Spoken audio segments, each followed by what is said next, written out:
essa conversa aqui. E eu quero começar pelo problema, como a gente começa todas as quartas-feiras, né? Para que a gente mude, precisa haver um problema. Senão a gente não muda, né? Senão nós não vamos transformar. A gente deixa sempre para a última hora, né? A gente deixa sempre para depois as coisas. E assim, eu com algumas coisas, você com outras coisas, e assim a gente vai indo, né? Tem um rótulo para isso, né? Procrastinação. Então, os procrastinadores. E talvez você tenha escutado essas frases, né? Ah, eu não gosto muito de gente.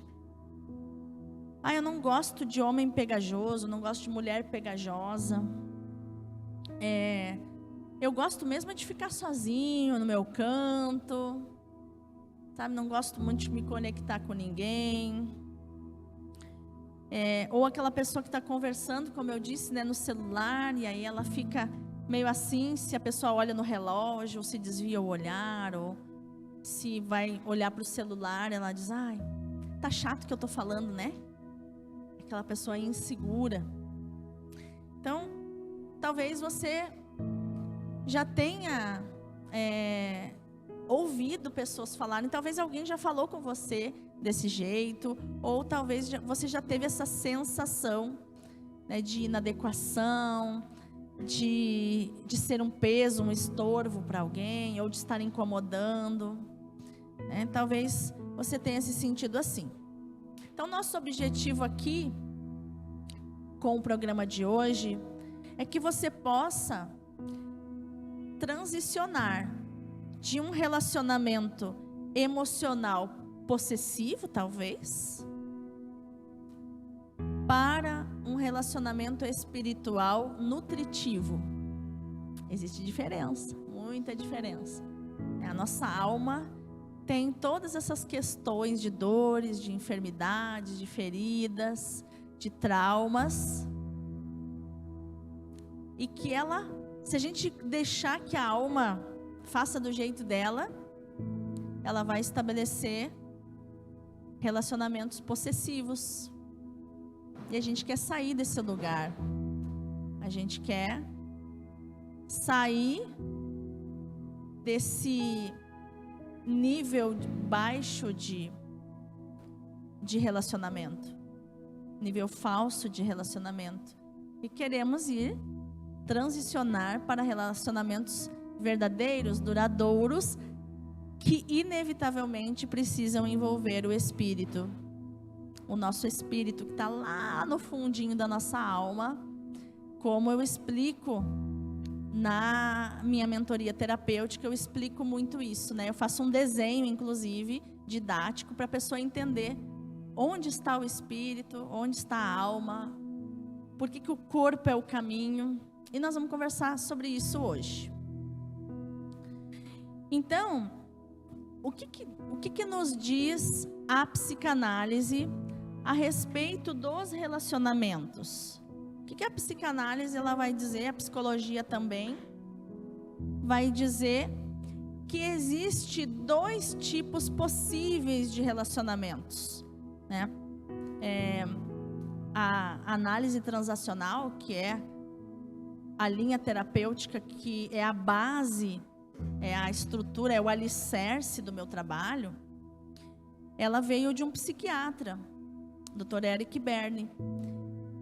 E ele constatou nos estudos dele, junto com outros estudiosos, que só existem dois tipos de relacionamento. Existe o relacionamento verdadeiro, que só é possível com intimidade,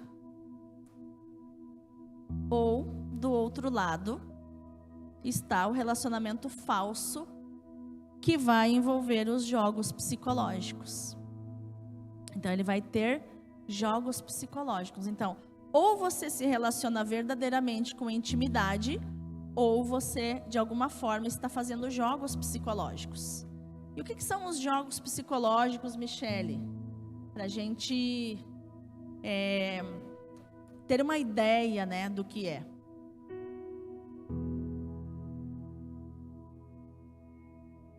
Então, jogos psicológicos são tentativas inconscientes de manipular os outros para fazerem o que eu quero.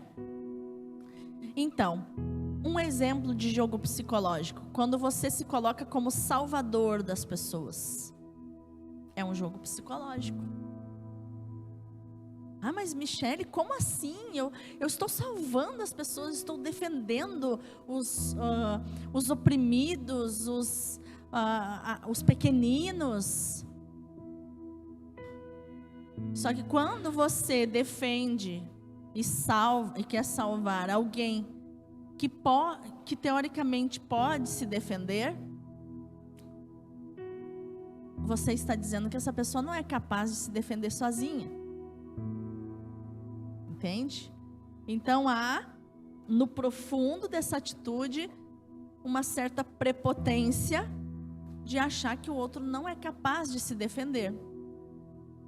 E aí a gente entra no que também eu explico dentro da minha mentoria, não tem como fazer isso aqui no programa, que é a triangulação, onde se estabelece 3 papéis.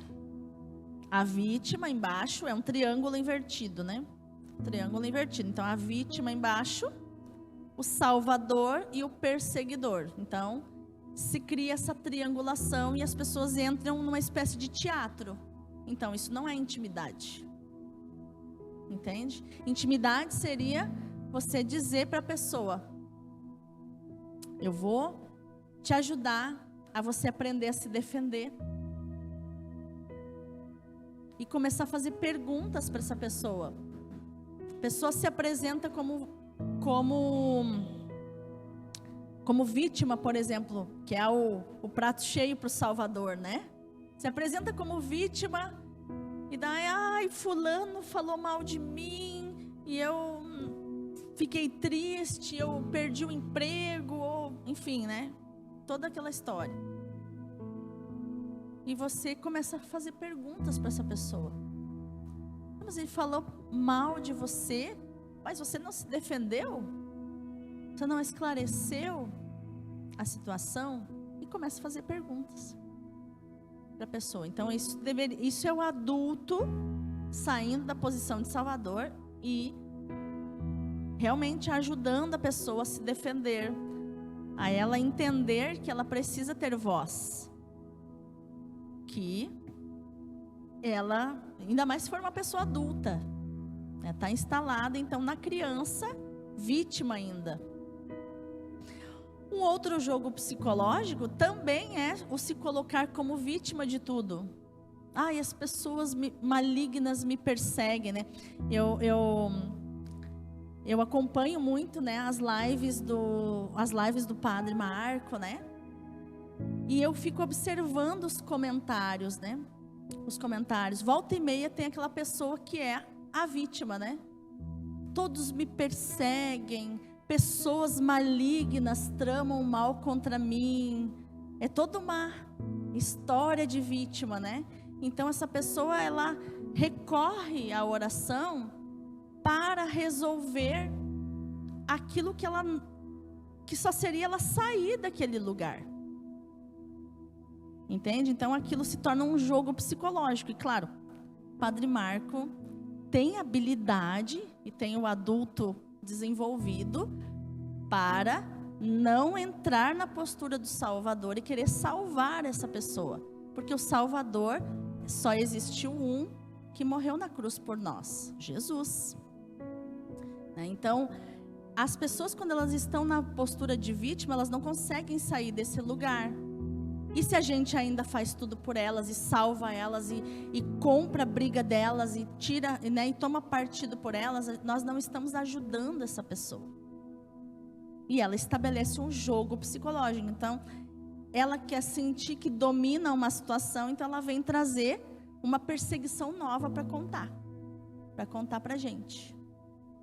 Mas mudar mesmo, se você fala, olha, quem sabe, né, você muda de atitude, Quem sabe a gente identifica aqui o que você, de repente, está falando muito da sua vida, está fazendo com que as pessoas, enfim, possam tramar contra você. Quem sabe você faz isso, quem sabe você faz aquilo. Não, porque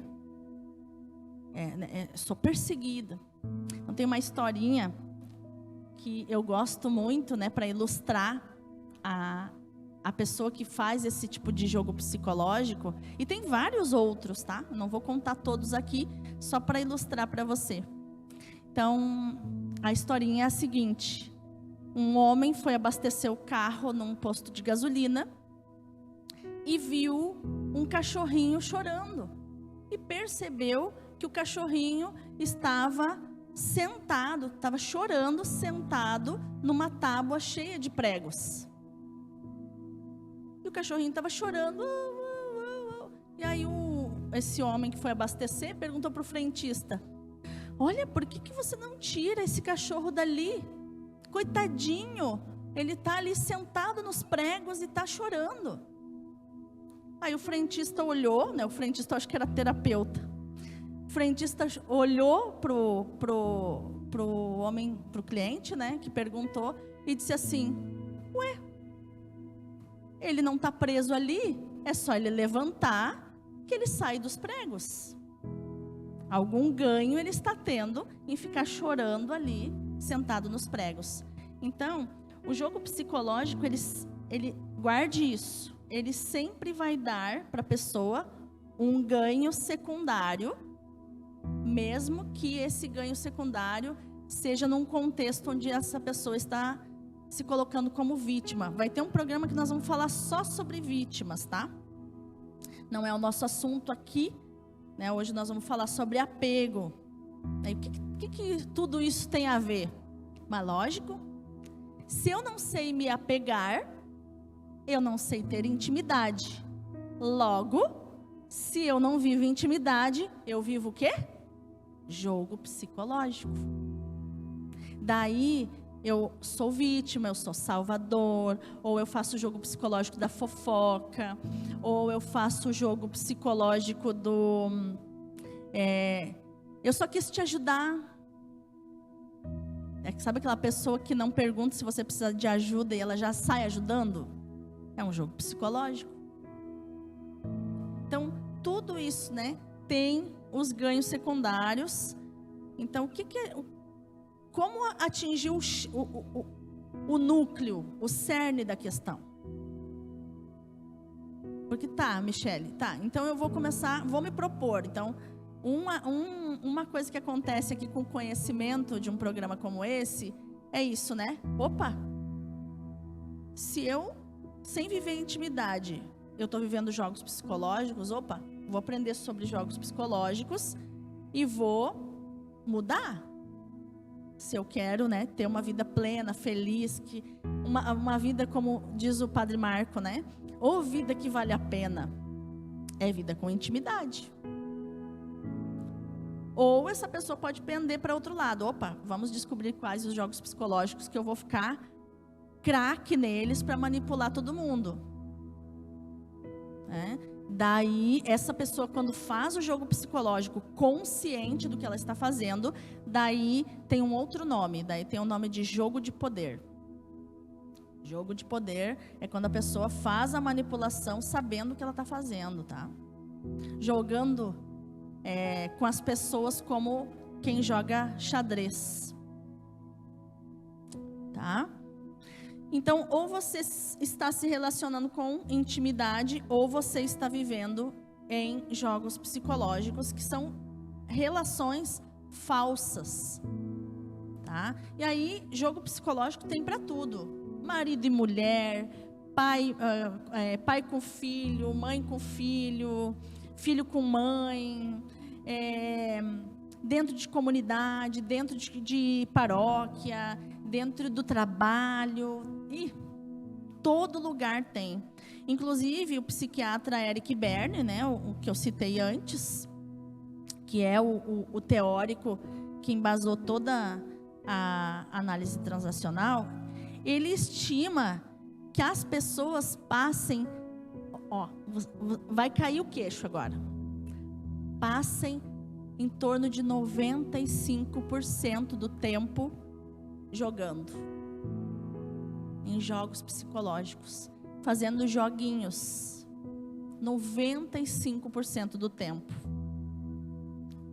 95% do tempo as pessoas não estão tendo transparência, não estão sendo honestas sobre o que sentem, sobre o que querem para a sua vida, sobre o que elas aceitam, o que elas não aceitam.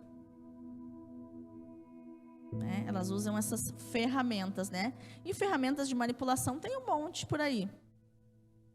Então, é aquela coisa, né? No caso da vítima, né? Quem quiser permanecer, tem pessoas que dizem, eu quero permanecer assim. Porque assim, imagina, eu fico doente, todo mundo cuida de mim. Eu cuidei dos meus filhos tantos anos. Agora eles estão grandes, saíram de casa. Não tem ninguém mais que cuida de mim. Meu marido sempre foi um grosso. Um exemplo, né? Aí a doença entra como um ganho secundário para ganhar carinho. Não é toda doença que acontece, mas acontece muito, muito, muito. Em terapia, isso é recorrente, é um assunto recorrente. Mãe doente, pai doente, porque para ser visto, para existir, para receber cuidados. E aí tem uma frase, né? A culpa é minha e eu coloco em quem eu quiser. A culpa é minha e eu coloco em quem eu quiser. Mas qual é a raiz para nós agirmos assim? Se a gente pensar assim, qual é a raiz? O que faz com que a gente vá para os jogos psicológicos? Gente, esse programa aqui, ó, é ouro, gente. Isso aqui é uma aula de psicanálise, tá? A raiz da gente agir assim é a nossa capacidade ou incapacidade de nos vincular, de nos apegar às pessoas. Então, se eu tenho facilidade de ter intimidade com as pessoas, eu tenho prudência para contar para as pessoas aquilo que eu posso contar, que não vai, que a pessoa não vai usar aquilo contra mim, porque eu preciso de um tempo para confiar na pessoa, mas eu me abro, eu me entrego, eu me dou, sabe? A pessoa que não tem problema em estabelecer intimidade. Claro, tem níveis de intimidade, né?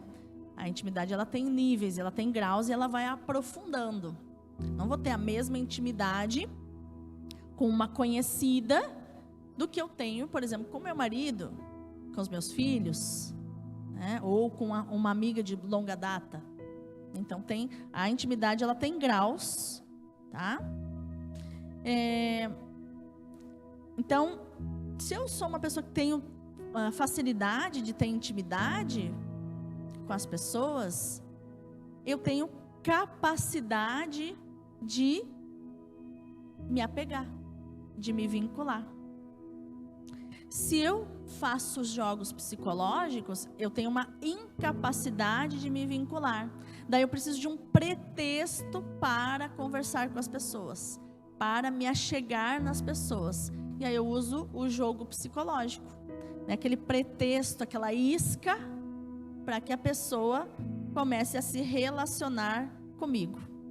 Né? E aí, por exemplo, se a gente começa se esse tipo de pessoa começa um relacionamento, daqui a pouco o outro percebe que é manipulador, né?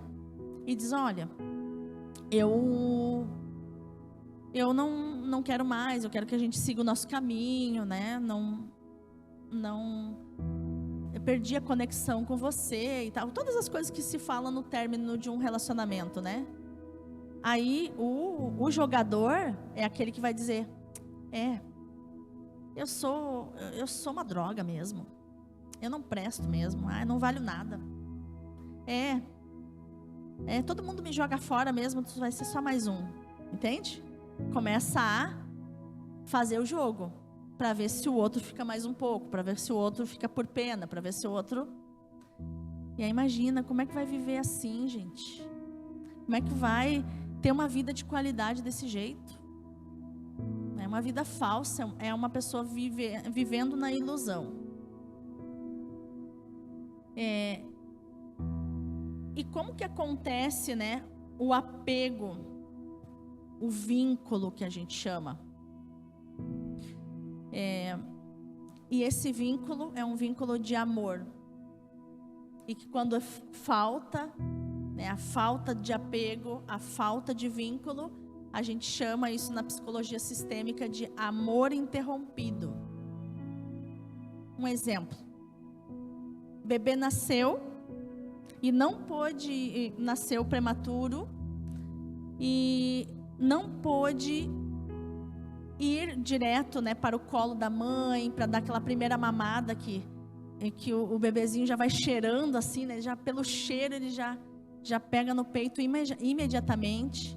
Não consegue, porque essa criança está com algum problema para respirar, ela precisa ir direto para UTI neonatal para se fortalecer, que ela não consegue mamar por conta própria, ela vai precisar receber o leite da mãe por sonda e tal.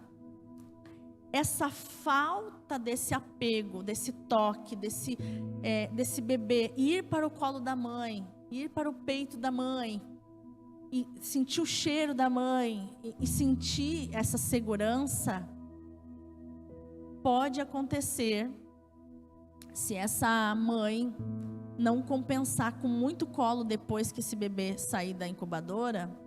Pode acontecer que esse amor do bebê fique interrompido. Mas não da mãe, a mãe continua amando, é do bebê. O bebê imagina, ele fez um movimento de amor em direção à mãe, mas não pôde porque tinha uma incubadora entre os dois, tinha uma parede de acrílico entre os dois. Então esse bebê, ele fica com esse amor interrompido e vai criar talvez uma dificuldade de se apegar, a não ser que pelo amor, pelo movimento de amor, como nos disse São João Paulo II, o amor explicou tudo para mim. O amor conserta tudo, mas precisa muito colo, muito contato. Não pode deixar essa criança adormecer chorando no carrinho, no berço. Isso, inclusive, eu falei no primeiro programa e vou falar de novo. Isso deveria ser considerado crime, fazer a criança adormecer chorando sem pegá-la no colo. Ela vai ficando tão angustiada, o sentimento se torna um fardo tão pesado, que essa criança, inclusive, pode morrer. Hoje, a neurociência sabe, já é confirmado, que a primeira necessidade humana é o apego.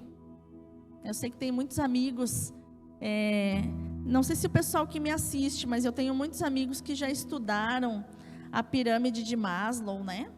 Que fala das primeiras necessidades humanas lá, que é as necessidades básicas, né? Comida, bebida, uma casa para morar e tudo mais. E o relacionamento está lá em cima na pirâmide de Maslow, né? Só que isso na neurociência os experimentos não condizem com essa pirâmide. Essa pirâmide ela serve para a gente ter um norte, mas ela não condiz com a totalidade da realidade. Por quê? Porque sem o apego, já se sabe, isso desde 1940, já se sabe que sem o apego, mesmo um bebê que mama, um bebê que é alimentado, um bebê que é trocado a fralda, que é dado banho, que recebe cuidados, sem o apego, ele fica tão triste, que ele morre de tristeza. Ele morre de ausência de vínculo. de ausência de apego. O cérebro do bebê, nos diz o psiquiatra Gabor Maté, especialista em trauma, ele fala, a gente já começa a chorar, assim, de tanto que ele estudou o apego. O cérebro do bebê precisa do cérebro da mãe e do pai para se regular emocionalmente. Imagina, nós adultos, nós regulamos o cérebro do nosso bebê. E quando o bebê está no berço, você imagina você num berço, onde você está sozinho. Você não sabe conversar ainda. O único modo, o único vínculo, o único apego que você conhece é através da pele, é através do corpo. Não há outro meio de apego a não ser o corpo. Por isso que eu falo tanto do corpo para vocês. Falo tanto do corpo, né? O caminho, a porta de entrada para a alma é o corpo, não é a mente, não é pensar sobre aquilo, é sentir aquilo com o corpo. E o bebê só tem o corpo para sentir. Imagina ele num berço, chorando. O choro é a única comunicação que ele tem.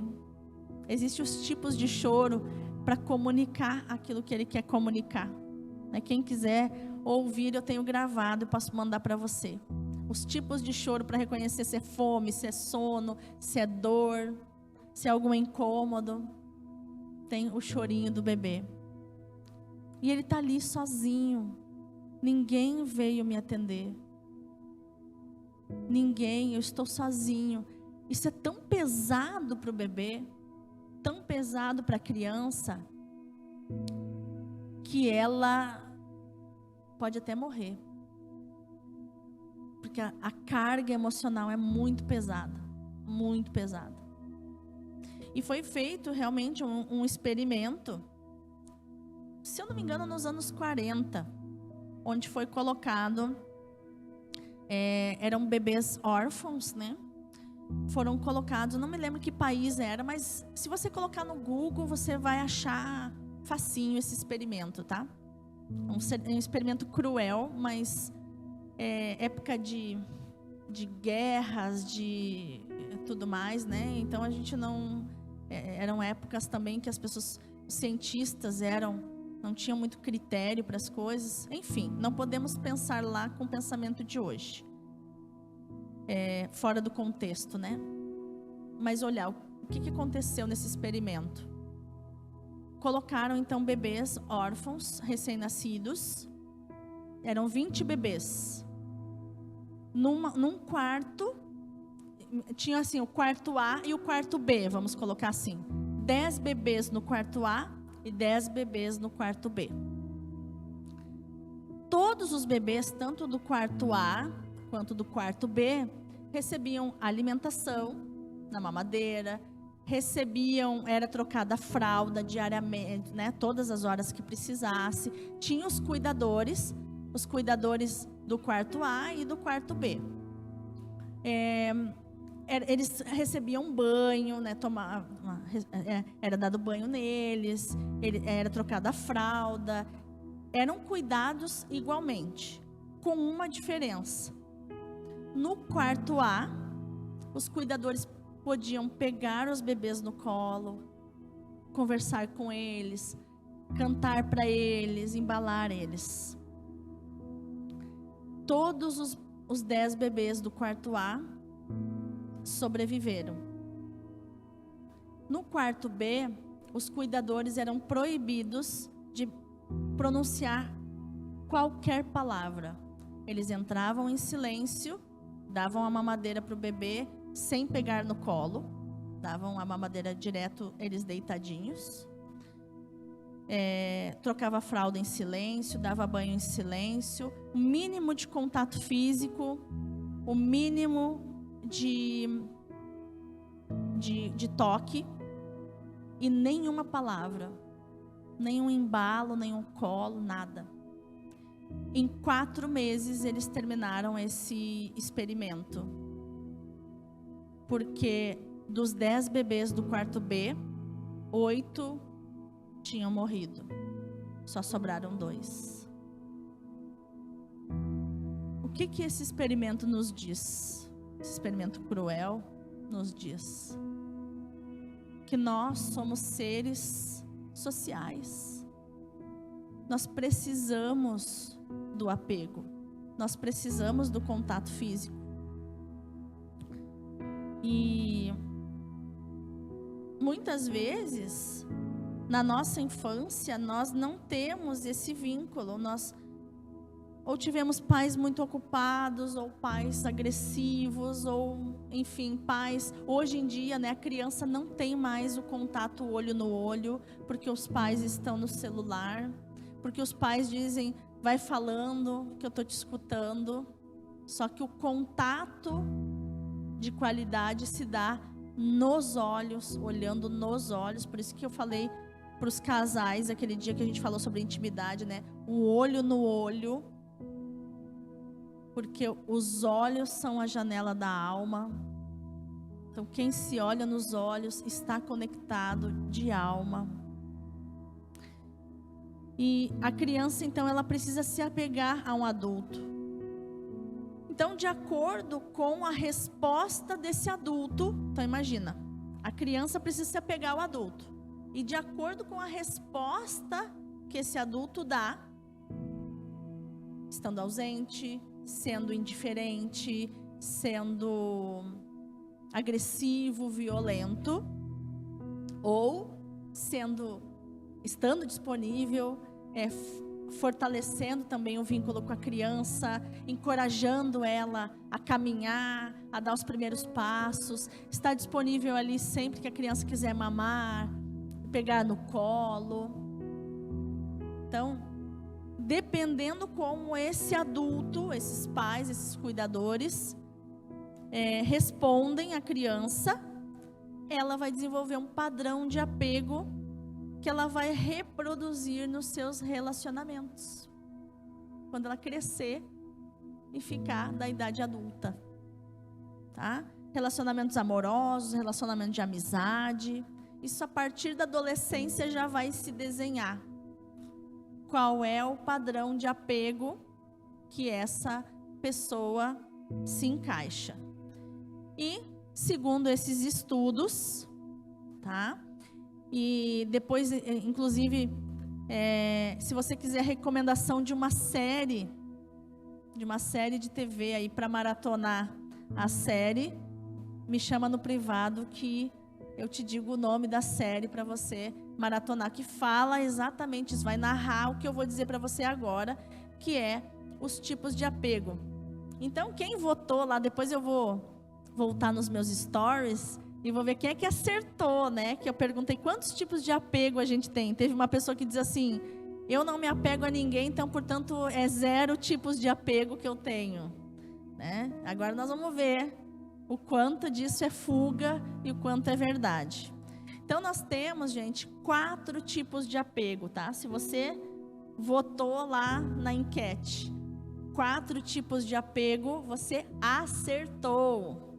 E nós vamos ver agora que tipo de apego os tipos de apego que nós temos. Tá? Primeiro tipo de apego, o apego seguro. Como é que é o apego seguro? A criança, ela faz um movimento de amor em direção aos pais ou aos cuidadores. A mãe, geralmente, principalmente, né, a primeira, até os 3 anos de idade, o apego principal é a mãe, né? O pai, ele vai ter um papel importante e principal, assim, quando a criança tiver 6, 7 aninhos, daí ela vai começar a descobrir a vida pelos olhos do pai. Mas, como a gente está falando aqui de primeira infância, que é o que faz você se apegar ou não, a criança faz um movimento de amor em direção a essa mãe, e a mãe está completamente disponível para devolver amor. Então, esse é o apego seguro que todos nós mereceríamos ter, né? Apego seguro. Sermos pessoas seguras emocionalmente. Então, qual é a criança que a gente vê que tem o apego seguro?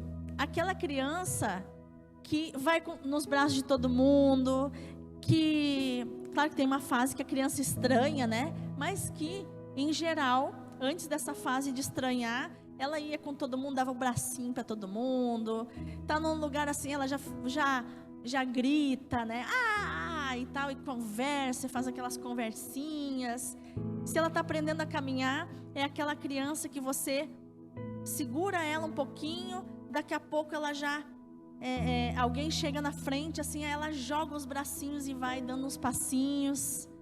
É o apego seguro. Aqueles adultos em redor daquela criança já estão disponíveis, estão sempre disponíveis para devolver amor para essa criança, tá?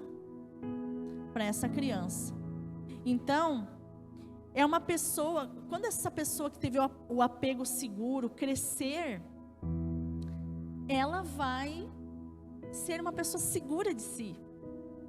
Ela vai ser uma pessoa que ela se sente segura para experimentar o mundo, ela tem autonomia, ela olha de maneira positiva para os outros podem existir junto com ela.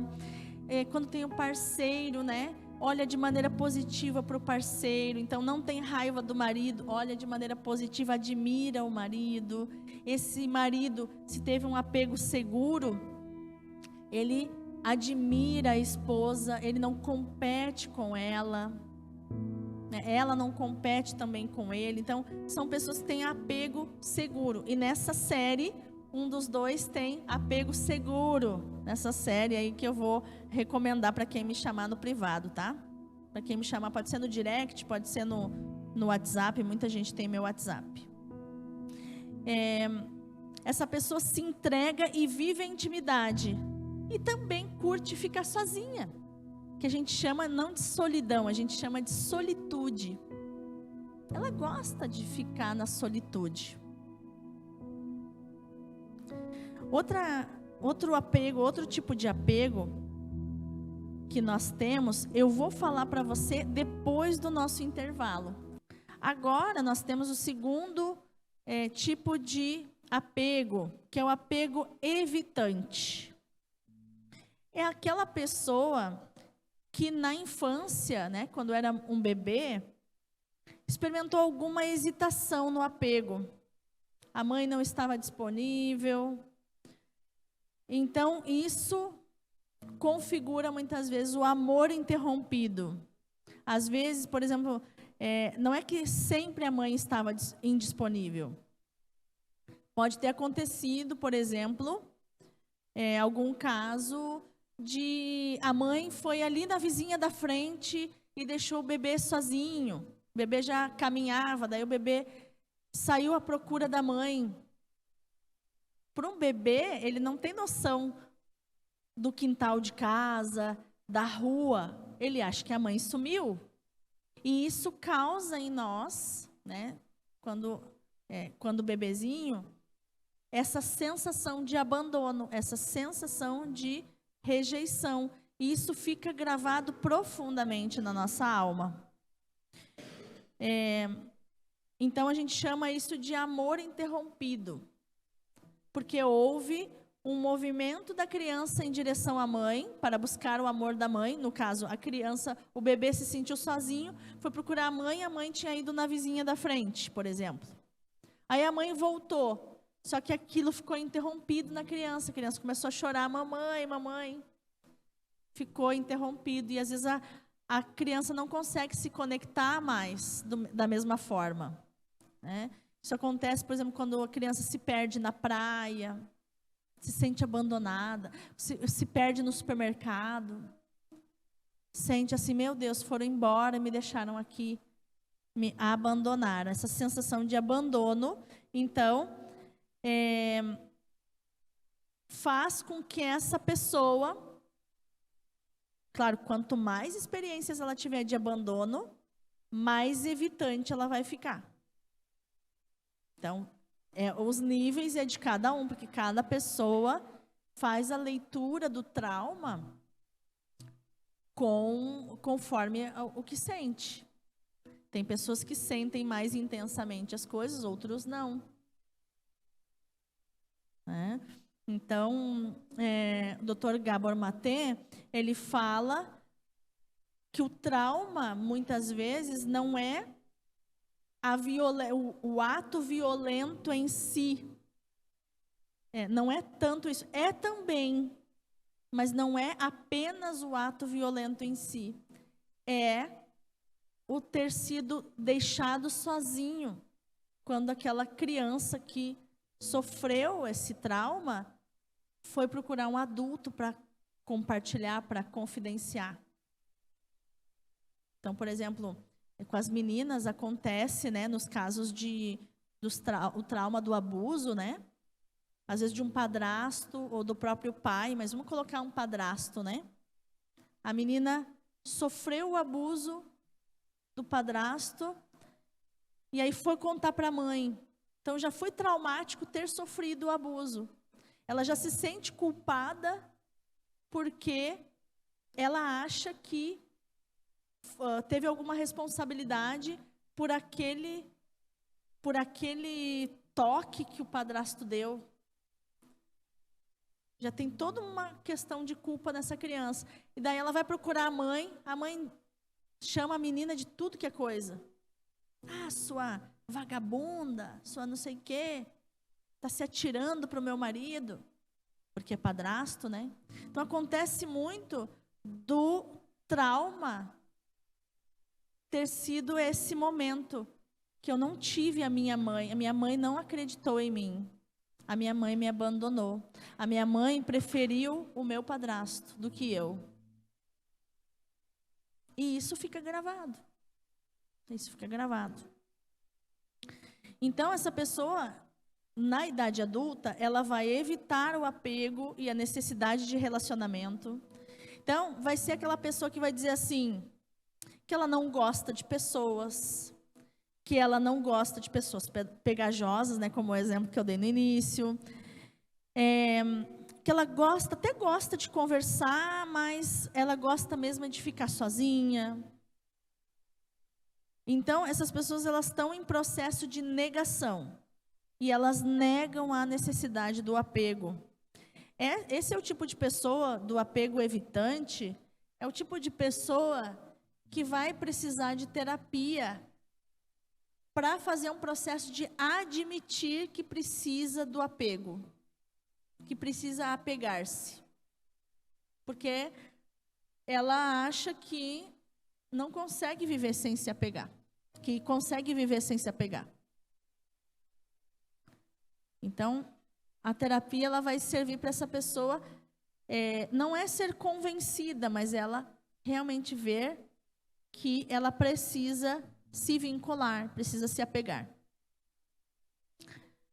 O terceiro tipo de apego é o ansioso ou ambivalente, também tem um nome, tem outro, né? Na teoria do apego. O ansioso, né, o ambivalente, ele é aquela pessoa insegura, dependente, que precisa sempre da aprovação externa. Sempre que alguém externo diga quem ela é. É a típica pessoa que foi deixada no berço chorando. Ela sente o tempo todo que alguém vai abandonar. Sente o tempo todo que alguém vai rejeitar, que vai deixá-la sozinha. Ela tem um medo terrível de ser deixado sozinho.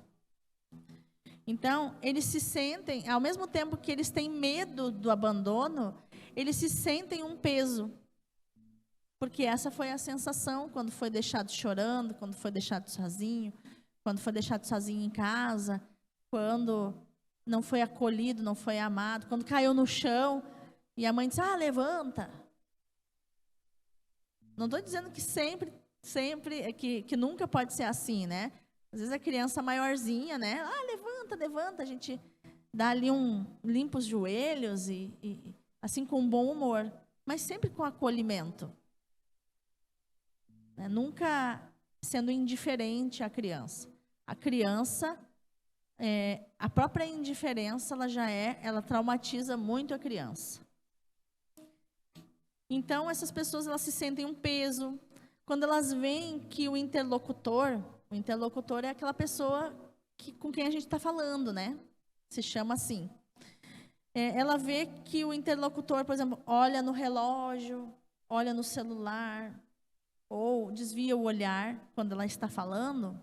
Ela diz assim: ai, tá chato, né, o que eu estou falando, né? Tu quer ir para outro lugar, né? Tu quer sair? Pode sair, tudo bem. Então, é aquela pessoa que se sente culpado o tempo todo e também culpa os outros. Tá? São pessoas que geralmente vão duvidar do seu valor próprio. Então, um desses 3 apegos, né, agora eu vou falar o quarto, né, um dos 4 tipos de apego é o seu. Então, resta você ir identificando aí dentro do seu coração qual apego que tem mais a ver com você. E o quarto tipo de apego, ele é o desorganizado, que são as pessoas que pipocaram muito de lugares, assim. Mudaram muito de casa, mudaram muito de cuidadores, mudaram muito de escolinha, de creche, de quem cuidava em casa. Era sempre alguém diferente que cuidava. Então, não conseguia estabelecer o apego, porque sempre tinha que se apegar em pessoas diferentes. Não tinha uma segurança no apego. Então, essas pessoas, elas querem se apegar, mas elas não conseguem. Elas não conseguem, tá? Então, é aquela pessoa que ela tem muita dúvida se aquela é a pessoa com quem que realmente eu gosto, que, sabe, para construir uma vida juntos. Ela fica sempre pensando, ai, mas será? Será que é ele? Ou ele, será que é ela? Ai, não sei. Ai, se eu me entrego. E essa pessoa não consegue identificar que é o padrão de apego desorganizado é que faz com que ela se sinta assim, insegura. Tá? Então, elas têm, assim, sentimentos mistos, né? Ora está seguro, ora está inquieto. Os sentimentos variam muito. E essa pessoa, então, ela vai, geralmente, estabelecer um tipo de comportamento de caçador de defeitos alheios. Tá? Caçador de defeitos. Essa pessoa vai sempre encontrar um defeito em alguém, para internamente se convencer que ela não precisa se apegar, que ela não precisa do vínculo. Entende? Porque ela é desorganizada nesse sentido. Tá? O vínculo dela, a vinculação é desorganizada. Então, caça defeitos no parceiro, interrompe o tempo todo o parceiro, porque ela não aceita o parceiro. Sabe aqueles casais, eu acho muito engraçado, já conversei com vários com esse hábito. O casal fala ao mesmo tempo, os dois. Então, os dois são interrompidos. Aí, geralmente, isso vem, no modo assim, vamos botar 80% vem da mulher. Esse marido que fala ao mesmo tempo com a mulher já interrompeu ele tanto na vida que ele aprendeu a se defender, falando ao mesmo tempo que ela.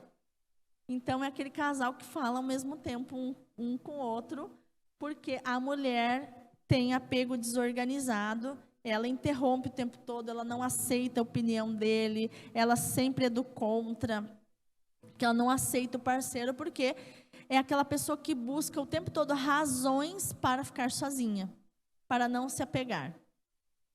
Então, por exemplo, se ela faz alguma coisa errada e o outro, sei lá, uma coisa grave, uma coisa errada grave, e aí os dois ficam à beira da separação. Essa é a pessoa que diz assim, acho que vai ser melhor mesmo separar, eu não mereço você. Eu acho que você vai ficar melhor sem mim. Acho que você vai ser mais feliz sem mim. Sabe? Por quê? Mas ela não diz isso como se ela fosse lá o ansioso. Ela diz isso para ela ter um motivo para ficar sozinha. Tá? Para ela, diante daquela situação, dizer, é mesmo, eu não devia ter me apegado. Se arrependimento matasse, eu não devia ter me apegado, não devia ter me relacionado com você, não devia ter casado, e daí, por aí vai, né?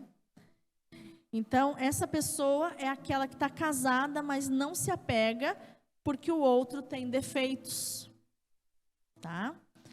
Então, isso é muito, muito importante a gente identificar, tá? Agora, como é que, indo para a solução já, identificou qual o seu tipo de apego, né? Se tiver dúvidas, me chama no direct, que a gente bate um papo sobre isso. Mas como que a gente vai agora buscar soluções para o apego? Para a gente viver uma vida feliz e plena, apegados. Como se forma o apego afetivo na visão sistêmica, né, da psicologia sistêmica? O que determina a intensidade de um vínculo? Isso aqui é muito interessante. Então, os apegos, eles se formam através das nossas experiências nas portas da vida. Que portas são essas? São duas portas que nós temos, tá? Duas portas. Nós temos a porta da vida, que é a entrada da vida, e nós temos a porta da morte, que é a entrada para a morte. Tá? E então, uma porta de entrada, outra de saída. Quanto mais intensa é a experiência, quanto mais inesperada é a experiência, mais no susto, né? E mais próxima dessas portas, maior o vínculo que se forma entre as pessoas que sofreram essa experiência. Então, falando aqui do vínculo de morte, né? Por exemplo, um acidente de carro onde tinha 5 pessoas no carro, uma morreu no acidente e as outras 4 sobreviveram. Essas 4 pessoas vão ficar apegadas entre elas, por causa que é um apego que elas chegaram muito perto da porta da morte, então juntas, só elas sabem o que elas sentiram naquele momento, então elas ficam apegadas entre elas, e também elas ficam apegadas ao acidente, àquele momento.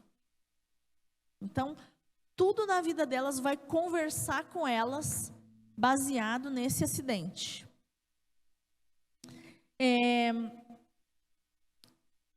Então, as almas dessas pessoas, elas experimentam muita proximidade com a morte e ficam vinculadas à experiência e também elas ficam vinculadas umas às outras. Também a psicologia sistêmica vai constatar que acontece um vínculo entre as famílias de quem morreu e quem promoveu a morte. Por exemplo, se é no caso de se nesse acidente, essa família que estava no carro onde o pai morreu, por exemplo, se do outro lado, quem causou o acidente foi, sei lá, um motorista que estava bêbado, estava embriagado. Essas duas famílias, tanto do motorista embriagado, quanto desse pai que morreu, as duas famílias vão ficar vinculadas. Tá? E todos vão ficar naturalmente ligados entre si por fios invisíveis. fios de morte, fios emocionais relacionados a essa experiência de quase morte, tá? Então anote aí, não são só as experiências boas que nos unem às pessoas, tá? Também as experiências ruins vão nos unir e às vezes muito mais as pessoas. Então o vínculo de vida, tá? Vou dar um exemplo aqui de vínculo de vida e hoje a gente vai trabalhar no momento de cura interior, nós não vamos trabalhar os vínculos de morte, porque os vínculos de morte, eles costumam ser muito profundos, então eu não posso ser irresponsável de conduzir um momento desse no programa, onde você vai estar aí na sua casa, totalmente desassistido de um profissional capacitado, tá? Então, só mesmo na mentoria terapêutica para fazer, nesse mergulho na alma, tratar essas questões de vínculo de morte, tá? Então, o vínculo de vida, exemplos, né? Com os pais. O nosso vínculo de vida com os pais é muito forte, porque eles nos deram a vida. Eles foram a porta da vida para nós. Outro vínculo de vida que também é das maiores expressões da vida, por causa que está ligado à sexualidade, e sexualidade está ligado à nossa identidade, são coisas que estão intimamente ligadas, identidade com sexualidade. Eu expresso a minha identidade através da minha sexualidade. Então, a primeira relação sexual, o vínculo é muito forte. Por quê? Porque na relação sexual é uma das maiores expressões de vida que existem, onde a pessoa se expande, inclusive muito mais se houver uma gravidez advinda dessa relação sexual. Então, realmente, de fato, gerou vida. Então, veja, é uma expressão imensa de vida. Só que, infelizmente, por causa da miséria humana, as pessoas utilizam o sexo como uma moeda de troca para suprir carências. Elas agem como mendigos emocionais, né? O que vai prejudicar a intensidade do vínculo. E aí, aqui emenda com os outros programas que eu já tenho falado sobre intimidade, sobre a sexualidade, que por isso, agora dá para entender por que a pessoa que tem muitos parceiros sexuais, ela vai perdendo a habilidade de se vincular. Por quê? Se vinculou, traumatizou. Se vinculou, traumatizou, ela vai ficando evitante, ela vai ficando cada vez mais usando o outro como um objeto sexual, como um objeto de desejo, e não como uma pessoa com quem eu vou ter uma experiência de expansão de mim mesmo, sabe? Onde eu vou ter liberdade, onde eu vou ter intimidade, onde eu vou estar ali no momento de intimidade com ela, vou estar fazendo amor com ela, olhando nos olhos, dizendo eu te amo, dizendo tu é a pessoa mais importante para mim, como eu sou feliz por ter te conhecido, porque tu faz parte da minha vida. Então, isso é intimidade, sabe? Não é uma coisa mecânica, não é uma coisa que as pessoas estão ali para resolver uma carência, uma vontade, né? Um usando o outro. Então, os vínculos, eles são prejudicados por isso, né? Pelas más escolhas que eu vou fazendo de, talvez, eu não dosar. Eu posso ter intimidade com a pessoa no convívio, ir abrindo o coração, né? Aqui na comunidade nós temos uma prática muito interessante, né? Que é o caminho de conhecimento, né? Duas pessoas se gostam, elas vão fazer um caminho de conhecimento. Não vai ter beijo, não vai ter abraço, não vai ter toque físico, vai ter conversa. Conversas e mais conversas e mais conversas. Para que nada distraia de um conhecer o outro, de um conhecer as fraquezas do outro, de um conhecer os defeitos do outro. Vai ser nesse momento de renúncia do toque físico, né, do carinho, do beijo. Vai ser nesse momento de reprimir, né, os desejos, que você vai construir um relacionamento sólido. E aí depois vem o namoro. Se eles forem cada vez se gostando mais, né, eles vão atravessando para o namoro, né, um namoro cristão. Claro, eles vão sentir desejo, porque é natural de todo casal, mas eles não vão dar ocasião para que a relação aconteça antes do tempo, porque tem um tempo programado, porque nós vamos esperar no amor, porque nós vamos realizar isso que a gente tanto esperou no dia do nosso casamento, na nossa noite de núpcias. Ali vai ser o momento da entrega, um momento esperado, assim como a cerimônia do matrimônio é esperada. Então há uma diferença, há totalmente diferença.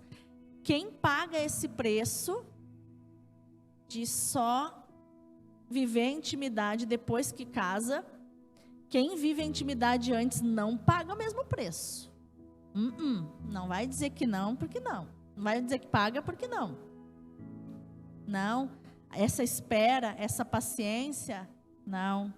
Isso vai fortalecendo o nosso espírito. Vai fortalecendo o nosso espírito.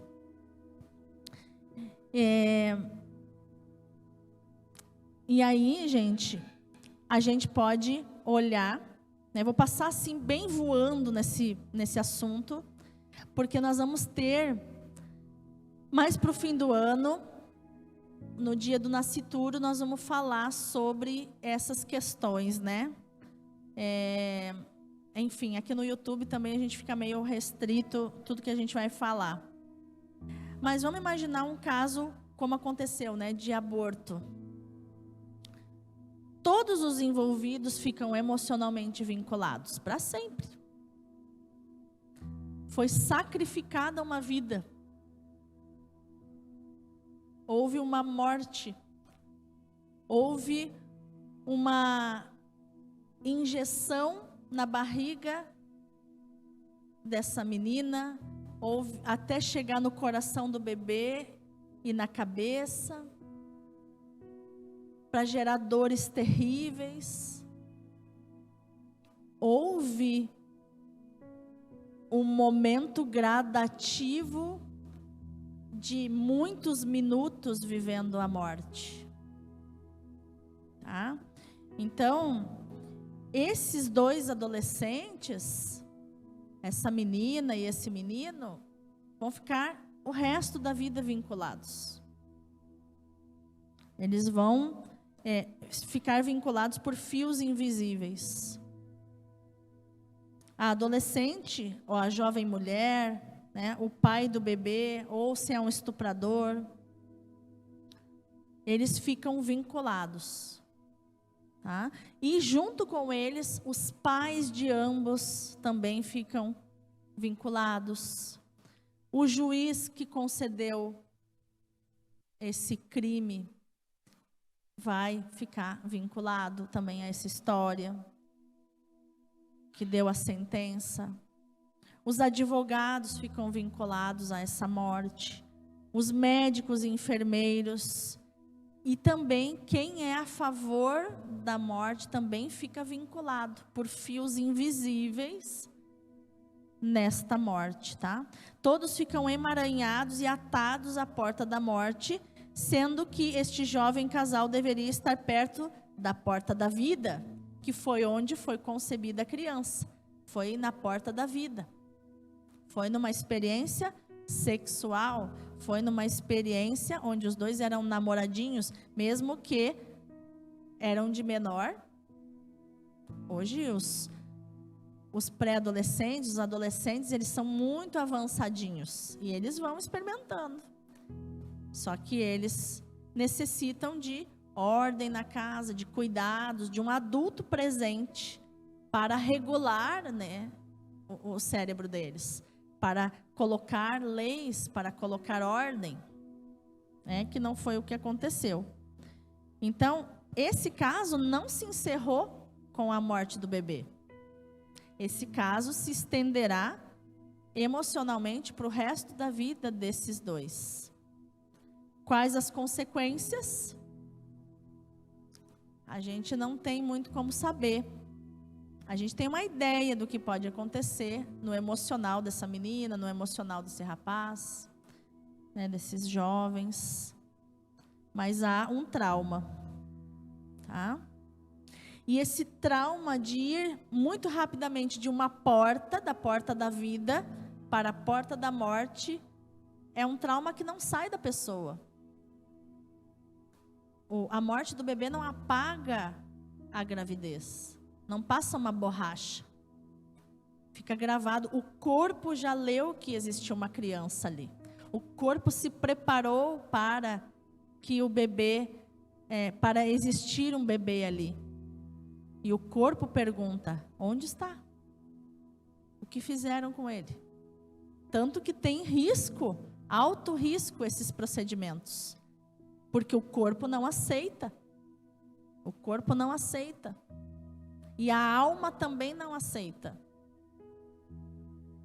O espírito da criança, da jovem menina, também não aceita, porque nós temos um espírito dentro de nós.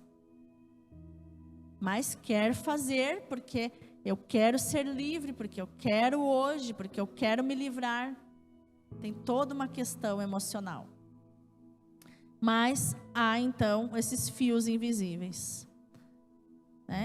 E para a gente já ir para o momento terapêutico, então, o que nós precisamos sempre como terapeutas, como terapeuta eu sempre olho, sempre procuro ver para onde olha a alma dessa pessoa que eu estou atendendo. Para onde a alma olha? A alma olha para algum lugar. E o desafio é descobrir para onde ela olha. E aí se fala muito das 5 linguagens de amor, 5 linguagens de amor é uma forma que a pessoa gosta de receber amor. Não é tanto a forma que o outro gosta de dar amor, porque a ideia do livro é que eu saiba a linguagem de amor do outro, como ele gosta de receber amor, e eu dê daquela forma. Não é uma coisa espontânea, que eu dou da forma que eu amo, que eu deixo o meu amor disponível daquele jeito que eu gosto.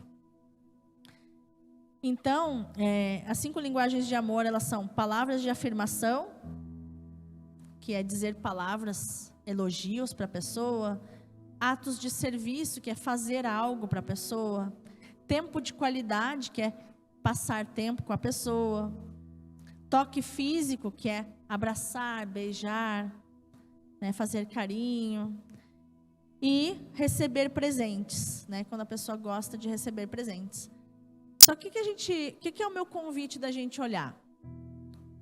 O que está, será que por trás de uma pessoa que não gosta muito de toque físico, não está um trauma? Por trás de uma pessoa que gosta de receber presentes, será que não está uma ferida ali? Por trás de uma pessoa que gosta que façam atos de serviço para ela, será que não está ali uma certa compensação por atos de serviço que ela fez para alguém? Para a gente pensar se realmente é uma linguagem de amor ou é uma fuga.